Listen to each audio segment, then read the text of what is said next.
ह्याच्यातून आवाज आला ना रे. मी काढतो. नाही. अरे तू कोण आहे रे? अरे तू स्मगलर आहे, ड्रगचे रॅकेट चालवणार आहे का किडनॅपर आहे रे तू? एवढा कसा दलिंदर आहे? माझे एक कोणी मारलं रे, आजचीच गच्ची गच्चीवर टाकी. शांत बट. मी तुला वाचवलं, तू मला काय शिवाय देतो रे?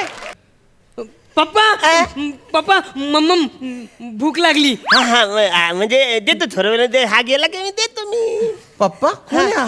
ते ऍक्च्युली काय झालं माहिती हा. आहे, यो माझ्या पहिल्या बायकोचा पोरगा आहे. असं ह्या बायकोला माहिती नाही. असं त्याच्यामुळे मी काय करतो, दिवसभर त्याला गोणीत बांधून ठेवतो. ती झोपली का ह्याला बाहेर काढतो, खाऊ पिऊ घालतो ना परत गोणीत टाकतो. बापरे. पप्पा जेवण तयार झाले की सांगा, मी माझ्या रूम मध्ये जातो. हा बाबा, तू तुझ्या रूम मध्ये जा. हा बापरे.